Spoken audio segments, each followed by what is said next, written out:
교리문답 333문부터 읽도록 합니다. 333문. 세례시에 그런 준비된 자세가 요구된다면 어떻게 우리가 어린아이들에게 세례를 베풀 수 있습니까? 모든 연령의 교신이 신앙과 회개가 세례시에 항상 성행해야 한다고 말하는 것은 아닙니다. 그것은 다만 이것들을 행할 수 있는 어른들에게 반드시 있어야 한다는 말입니다. 그렇기 때문에 아이들은 청소년의 후 세례의 열매를 제시해서 나타내면 충분한 것입니다. 위에서 연령층을 두 부류로 나누는 것에 어떤 모순이 없다는 것을 증명할 수 있습니까? 그에게 하나님은 모세와 선지자들이 말한 것처럼 회개의 표시였으며 또한 바울이 말한 대로 신앙의 표시이기도 했던 것입니다. 그런데도 불구하고 하나님께서는 이 할례식에서 어린아이들을 제외시키지 않으셨던 것입니다. 우리가 세례시 어린아이들을 받아들이는 것은 할례시에 있어서와 똑같은 근거에서 그렇게 한다는 것을 증명할 수 있습니까? 예, 할 수 있습니다. 왜냐하면 하나님은 옛날 이스라엘 백성에게 주신 모든 약속을 지금은 세계 전체에 당신의 교회에 확대하고 계시기 때문입니다. 세례의 추가적인 내용으로서 유아 세례를 소개하고 있습니다. 기독교 역사는 유아 세례를 어떻게 해석하느냐에 따라 교파가 나눠질 정도로 이 유아 세례는 아주 중요한 또 기독교의 중요한 또 논쟁이기도 했고 또 성경의 또 가르침의 핵심적인 또 내용이기도 했습니다. 장로교는 우리 개혁주의 교파라고 하는 우리 장로교는 유아 세례를 인정하고 또 존중하는 그러한 입장을 가지고 있습니다. 그럼 여기에 반대되는 입장은 침례교가 가장 대표적인 형태를 가지고 있습니다. 침례교는 유아 세례를 부정합니다.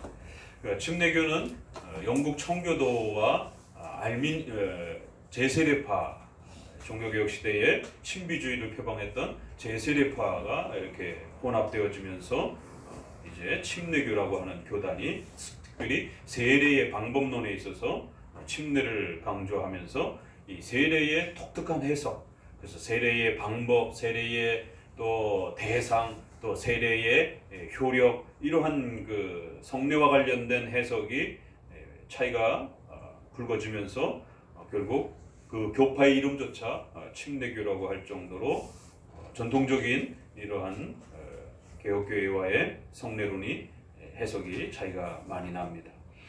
물론 우리가 제세례파는 이단으로서 신비주의와 극단적인 또 이러한 모습을 취하고 있기 때문에 이단으로 정죄를 합니다. 그러나 침례교는 이단으로까지 정죄는 하지는 않고 장로교와 침례교를 비교할 때에 조금 더 침례교는 성경의 이러한 풍성한 가르침들을 온전히 보존하지 못한 조금 수준이 떨어지는 그러한 교파로서 이렇게 평가를 하게 됩니다.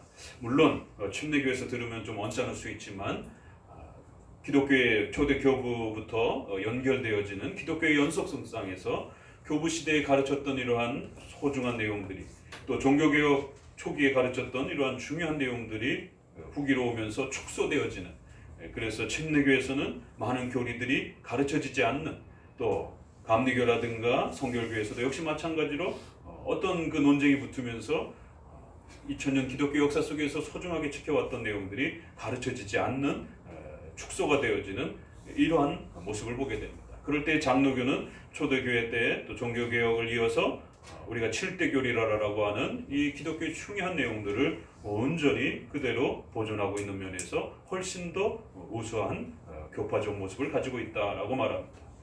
이처럼 유아 세례에 대한 해석에 있어서 성경 해석의 전체에 대한 이해, 또 기독교를 이해하는 방식, 이런 부분들에 있어서 결국 차이가 나면서 이처럼 교파가 나눠질 정도로 또 유아 세례는 아주 중요한 문제가 됩니다. 또 이거를 교리적으로 접근을 하게 되면 알미니안주의라고 하는 이제 이러한 그 인본주의 형태의 교파가 있죠. 도르트 총회 때에 1618년에 바로 튤립 5대 교리라고 하는 이 칼빈주의 5대 교리라고 하는 이 5대 교리를 부정하면서 하이델베르그 유리문답, 벨직 신앙고백서에 있는 예정론이라든가 또 유아 세례에 있어서 선택과 관련된 예정에 대한 이러한 유아의 선택에 대한 이런 부분들을 비성경적이라고 공격하면서 이런 부분들을 교회 안에서 삭제해달라고 이제 알미니안주의 계열의 목회자들이 저항하면서 문제가 되었습니다. 역시 알미니안주의의 이러한 칼빈주의와 알미니안주의가 1618년에 도르트 총회를 통해서 논쟁하면서 중요한 그 포인트가 또 이러한 유아의 선택에 대한 문제, 또 유아의 세례에 대한 문제, 이렇게 연결이 되는 또 그런 주제도 있는 것을 보게 됩니다. 알미니안주의자들은 어려서 죽은 유아들에 대해서 모두가 다 구원받는다, 이렇게 주장을 했습니다. 굉장히 아주 인자한 가르침인 것 같죠. 예전에는 아이들을 많이 낳습니다. 그렇지만 의료가 발달하지 못했기 때문에 많이 또 죽었습니다. 그러다 보니까 어려서 죽은 그 아이들에 대한 구원에 대한 문제와 이 아이들이 천국을 갖는 것인지 지옥을 갖는 것인지에 대한 부모들에 대한 심각한 또 마음의 자책감과 고통스러움이 가중되어졌을 때 과연 교회는 이러한 어려서 죽은 또 크리스찬의 자녀들의 어려서 죽은 이러한 문제들을 어떻게 다가서야 될 것인가? 이럴 때에 알미니안주의 계열의 목회자들은 모든 유아들은 구원받는다. 굉장히 따뜻한 가르침인 것 같은데 결정적으로 기독교의 교리를 훼손하게 됩니다. 어떤 교리를 훼손했죠? 원죄. 유아들은 마치 원죄가 없는 것처럼. 그래서 일정한 유아의 그러한 그 속해 있는 아이들이 죽으면 신자 불신자를 가리지 아니하고 모든 유아들은 구원받는다. 유아들은 인식적인 그러한 죄를 짓지 않기 때문이다. 의식적으로 죄를 짓지 않기 때문이다. 굉장히 따뜻한 가르침인 것 같은데 결국 어떤 특정한 가르침이 신론을 공격한다든가 인간의 죄론을 공격한다든가 구원론을 공격한다든가 이러면 안 되는 것이에요. 7대 교리는 항상 서로 조화를 이루어야 되는 것입니다. 모든 유아는 구원을 받는다. 굉장히 따뜻한 것 같지만 결국 유아들의 원죄에 대한 유아들도 지옥 가는 것입니다. 유아들도 인간으로 태어난 이상 원죄의 이러한 모든 죄의 근본적인 죄의 형벌의 책임을 짊어지고 있는 것이 이걸 무시해서는 안 되는 것입니다. 그러다 보니까 제세례파는 거꾸로 모든 유아들은 지옥 간다 이렇게 또 해석을 해버렸어요. 왜요? 신앙과 회개를 고백하지 못하기 때문에. 반드시 믿음이란 신앙과 회개를 고백해야만이 구원받는 것인데 믿음으로 구원받는 것인데 유아들은 입으로 고백하지 못하지 않느냐. 그러니까 유아들은 전부 다 지옥 간다. 이것도 너무 심각한 또 파괴적인 구원론에 대한 유아들의 구원의 가능성 자체를 완전히 없애버리는, 한쪽은 원죄론을 파괴했고 한쪽은 구원론을 파괴하는 이러한 심각한 모습들을 보게 됩니다. 그럼 알미니안주의자들은 모든 유아들은 구원받는다. 그럼 유아의 나이를 몇 살로 칠 겁니까? 뱃속에서 처음에는 자기네들끼리도 합의가 안 되니까 뱃속에서 죽은 아이들, 그 다음에 1살 아래의 아이들, 2살 아래의 아이들, 벌써 2살만 돼도 아이들이 인지 기능이 있으니까 거기서 또 옥신각신하면서 그럼 2살짜리가 죽으면 구원을 천국을 가는가 안 가는가 이제 이런 논쟁이 벌어지는 거예요. 왜요? 인식이 생기게 되면 악을 행하게 되고 죄를 짓는다고 생각을 할 수 있으니까 아이들이 인식이 있느냐 없느냐를 어느 나이로 볼 것이냐라는 것이죠. 이처럼 알미니안주의자들은 모든 유아가 구원받는다라고 했을 때 그 유아의 대상을 어디까지 둘 것인가 또 이런 이제 딜레마에 빠지게 됩니다. 제세례파는 로마 카톨릭의 세례에 대한 반대와 또 믿음만 강조하는, 그래서 은혜의 수단과 세례와 이러한 부분들을 등한시하는 이러한 부분 때문에 결국 유아들도 모두 다 지옥 간다라고 하면서 신앙만 강조합니다. 참 이렇게 세례 하나 이해하는 데 있어서도 성경적으로 어떤 것이 옳은지 틀리는지에 대한 많은 옥신각신한 논쟁들이 있는 것을 보게 됩니다. 그래서 우리는 어거스틴으로부터 정리되어지는 초대교회, 또 루터와 칼빈으로부터 정리되어지는 종교개혁 시대, 그리고 후기에 이제 논쟁이 되는 도르트와 웨스트민스터 신앙 고백으로 또 이제 최종적으로 또 그렇게 정리가 되어지는 또 내용들, 그리고 그러한 내용들이 프린스턴과 웨스트민스터의 1900년 또 1800년에 이르는 우리 또 한국 장로교회까지 어떻게 이것을 이해해 왔는가? 그러면은 이 부분에 대해서 유아세례에 대해서 변경을 했는가? 변경을 하게 되면 다른 교파로 가야 되는 것이. 그러나 어거스틴도 칼빈도 웨스트민스터도 또 제네바 교리문답도 미국 장로교회도 한국 장로교회도 장로교회 개혁교회 하면 유아세례를 존중하는 것입니다. 그러면 그 유아세례의 대상자는 반드시 하나님의 택한 유아 이렇게 고백을 하는 것입니다. 모든 유아가 구원받는 게 아니라 하나님의 택함 받은 유아들이 구원받는 것이에요. 이쪽도 아니고 이쪽도 아닙니다. 그래서 하나님이 택하신 유아들이 구원받는다. 그럴 때에 크리스천 자녀들 부모들은 한 부모나 양 부모가 믿을 때에 그 부모의 신앙 고백을 통해서 믿는 자의 그 자녀의 구원을 하나님의 택함 은혜로서 또 그렇게 인정을 하는 것입니다. 그래서 신자의 자녀가 유아 세례를 받을 수 있고 그 유아 세례는 하나님의 선택받았다라고 하는 구원받았다라고 하는 은혜 언약의 표시로서 주는 것입니다. 그래서 한 부모가 믿던 양편 부모가 믿던 부모가 믿는 그러한 신자의 자녀라 했을 때 신자의 자녀는 한편이나 양편 모두의 부모를 뜻하는 것입니다. 그럼 불신자들의 자녀들은 어떻게 되느냐? 불신자들의 자녀들 중에서도 하나님의 택한 자녀들이 구원받는 것이 누군지는 모르는 것입니다. 다만 신자의 자녀들은 분명한 신앙 고백을 부모로부터 고백되어지기 때문에 또 그 언약의 대표적 원리를 따라 부모의 그 신앙 고백의 은혜를 그의 집에 자녀들에게까지 베풀어 주시는 하나님의 은혜 언약의 또 혜택으로서 그렇게 가시적인 외적인 구원의 표시를 주는 것입니다. 그러나 불신자의 자녀들은 함부로 줄 수가 없는 것이죠. 누군지 모르니까. 그래서 원칙적으로 그냥 하나님의 택한 자가 구원받는다라고 말하는 것이고, 특별히 신자의 자녀들을 향해서는 좀 더 확증적으로 유아 세례를 줄 수 있는 그러한 또 교회적인 질서가 있는 것입니다. 자, 이처럼 장로교의 가르침은 택한 유아들이 구원받는다. 그래서 특별히 신자의 자녀들은 그 택함에 대한 표시로서 유아 세례를 줄 수 있다라고 교리가 정립이 된 겁니다. 자, 그러면 오늘날에 많은 인기가 있는 마틴 로이드 존스 유아 세례를 부정합니다. 이런 면에서 장로교회의 가르침하고 다른 것이에요. 그러니까 부분적으로는 훌륭하지만 장로교회 선생님은 아니라는 것입니다. 이런 부분에 대해서 우리가 구별할 줄 알아야 돼요. 그럼 우리 장로교회만 이 선생님으로서 우리가 존중할 수 있는 부분이 있고, 또 그냥 좀 더 보편적인 그러한 선생님으로서 복음주의 계열의 선생님으로서 존중할 수 있는 분도 있는 것이. 그러나 우선성을 따지고 또 중심을 따지고 교과서로 따진다라면 우리는 장로교도들이기 때문에 장로교 선생님을 기준으로 삼고 보조 자료로서 복음주의권 내에서 그래도 좀 더 훌륭한 또 그러한 목회자들과 또 그러한 지도자들의 가르침들을 주제별로 부분적으로 또 그렇게 참고할 수 있을 뿐인 것입니다. 그런데 오늘날은 장로교인이라고 하면서 스펄전을 기준으로 삼는 침례교회의 대표적인 목사님인 스펄전을 장로교회의 기준으로 삼는다든가, 로이드 존스가 청교도를 좋아한다고 해서 로이드 존스를 장로교 선생님으로 세워놓고 그의 경건세적을 거의 80-90%로 그렇게 자신의 신앙의 기준으로 삼고 읽어간다라면 문제가 있는 것입니다. 로이드 존스는 분명히 스스로가 자기는 칼빈주의적 감리교도라고까지 얘기할 정도로 본인 스스로는 장로교로서 돌아온 적이 없다라고, 그저 칼빈주의를 좋아하지만 칼빈주의적 성향을 가진 감리교도라고 분명히 그렇게 이야기할 정도로 선을 달리했습니다.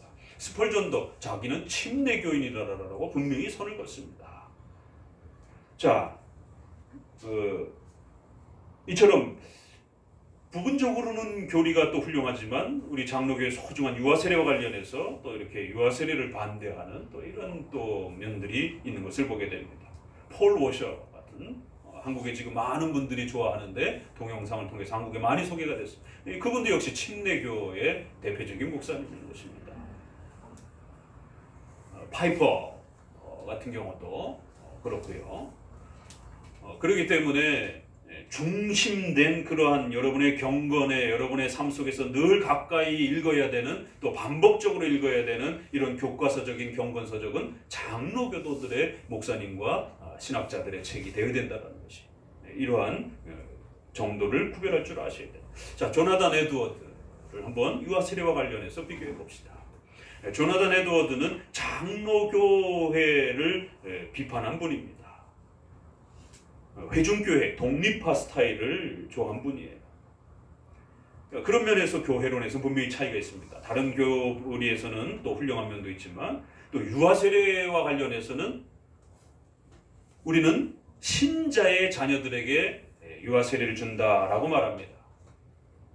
그런데 바로 이 부분에 있어서 신자를 누구를 말하냐라고 하면 양편 부모가 믿는다든가 한 부모가 엄마나 아빠가 한쪽 부모가 믿으면 세례를 줄 수 있다라고 웨스트민스터 신앙 고백에서도 한편 양편 부모 밑에 신앙 고백을 따라 세례 받을 수 있다라고 해서 그 부모의 대상까지도 그렇게 아주 명확하게 고백을 해놨습니다.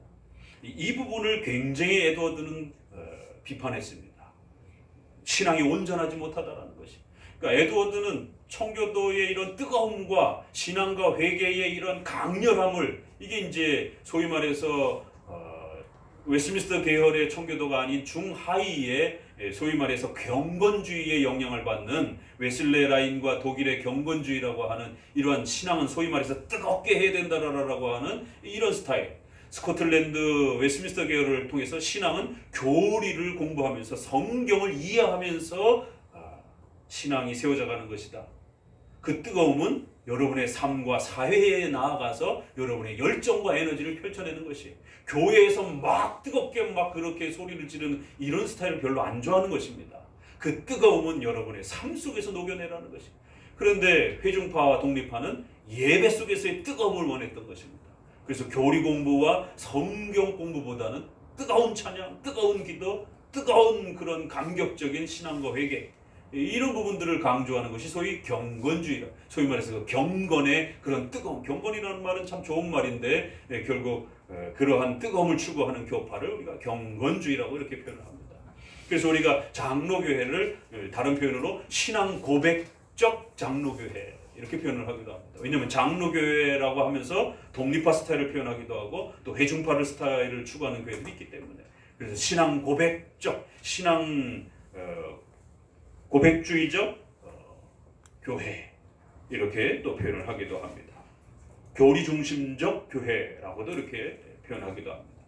에드워드는 양편 부모가 되어서 집중적으로 아이에게 신앙과 회개를 길러내야 그 아이가 온전한 신앙이 되지 부모가 한편만 엄마나 아빠 한쪽만 신앙생활을 하게 되면 온전히 신앙 교육이 되지 않는다는 것이에요. 그래서 그 아이의 신앙 교육의 온전함에 대해서 신뢰할 수 없다는 것이에요.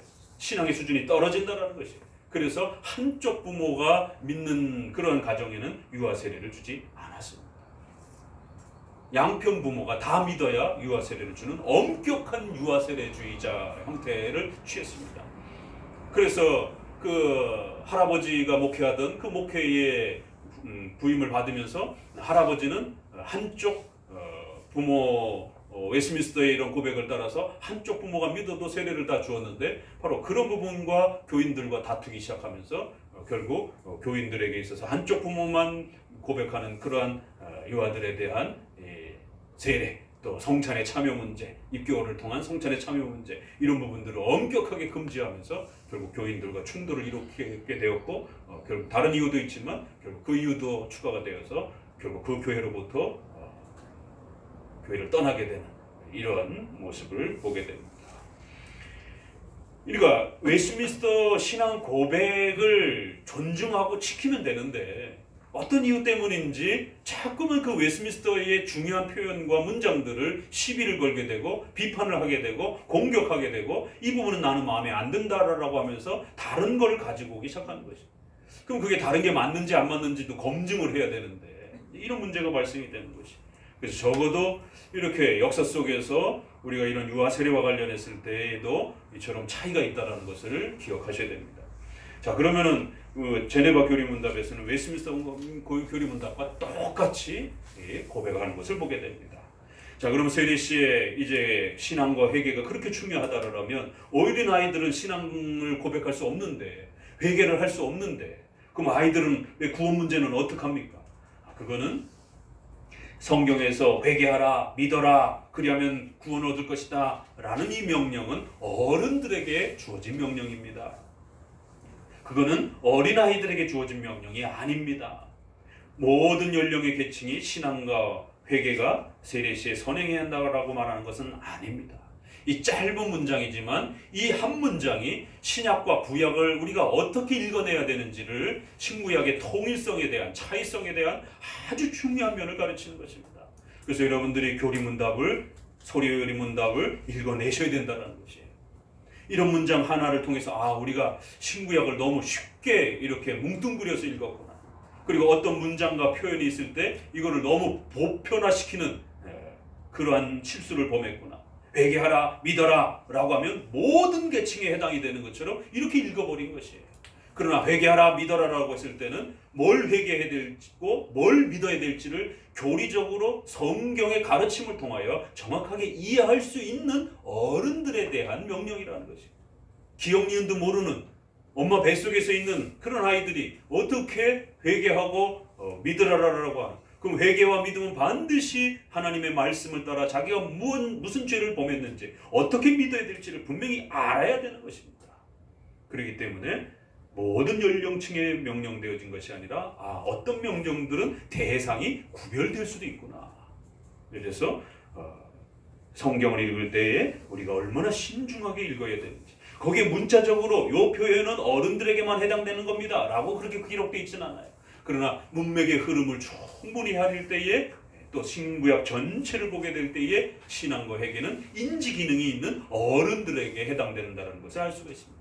그래서 웨스트민스터는 이걸 그대로 끌어다가 유아들의 구원도 선택받은 자들이, 또 그 다음에 정신지체아들, 신앙과 회개를 인지할 수 없는 정신지체아들에 대한 구원 문제는 어떻게 할 것인가 라고 했을 때 그 부분에 대해서도 정신지체를 가지고 있는 그러한 신자의 자녀들은 세례를 주는 것입니다.